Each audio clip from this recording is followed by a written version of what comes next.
इसलिए विदुर जी ने सोचा अन्याय देखूं उससे पहले यहां से चला जाऊं।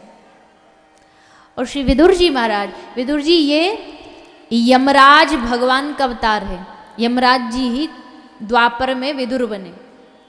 एक मांडव नाम के ऋषि थे, इनका श्राप लगा था यमराज जी को। क्यों? एक बार एक राजमहल में चोरी हो गई, तो चोर जो सामान लाए थे वो सामने मांडव ऋषि का आश्रम था।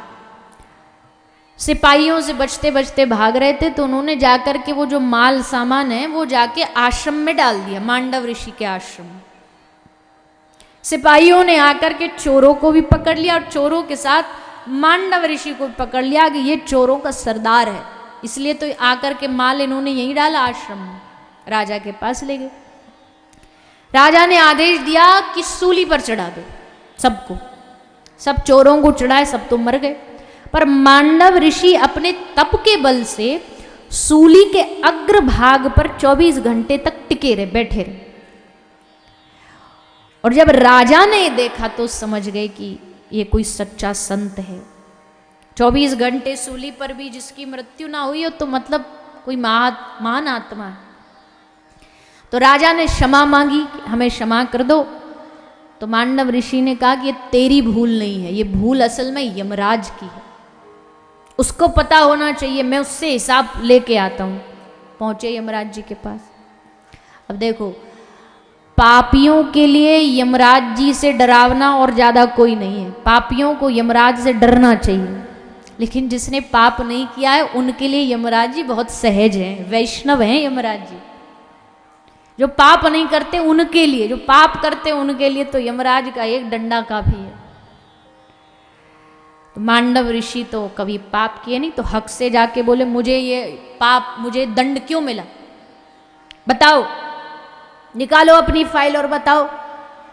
तो यमराज जी ने डरते डरते कहा कि प्रभु, आप 3 साल के बच्चे थे तब एक पतंगे को आपने कांटे से मार दिया था, इसलिए आपको ये फल मिला। तो ऋषि एकदम क्रोधित हो गए। 3 साल का बच्चा, अबोध बालक, उसके पाप को तुम सजा देते हो, दंड देते हो। तो बोले 3 साल का बच्चा जो करेगा उसका पाप नहीं लगेगा। तो शास्त्रों में लिखा है अबोध अवस्था में जो पाप किए जाते हैं उनका दंड मिलता है स्वप्न में। जब हम सोते हैं ना, तब सपने में उस अबोधता में किए गए, बालपन में किए गए पाप का दंड मिलता है। ऐसा नहीं मिलेगा, पर वो स्वप्न में कट जाता, प्रत्यक्ष रूप से दंड नहीं मिलता। मांडव ऋषि ने कहा तुमने अन्याय किया है मेरे साथ, जाओ तुम जाकर के धरती पर दासी पुत्र बनोगे। और तब वही श्री यमराज जी श्री विदुर जी के रूप में प्रकट हुए, दासी पुत्र बने।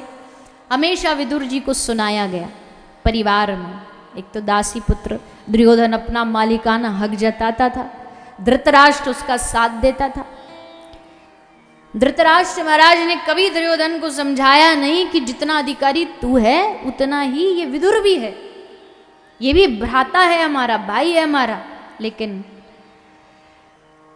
विदुर जी का अपमान पर अपमान करता रहा दुर्योधन। और फिर एक दिन श्री विदुर जी गृह त्याग करके अपनी पत्नी विदुरानी को साथ लेके घर छोड़ करके चले गए। जंगल में दोनों ने कुटिया बनाई और उस कुटिया में दोनों भजन करने लगे। दिनचर्या में बड़ी सुंदर दिनचर्या थी, भगवान को भोग लगाते, भगवान की सेवा करते, रोज नहलाते, आरती पूजा इत्यादि करते।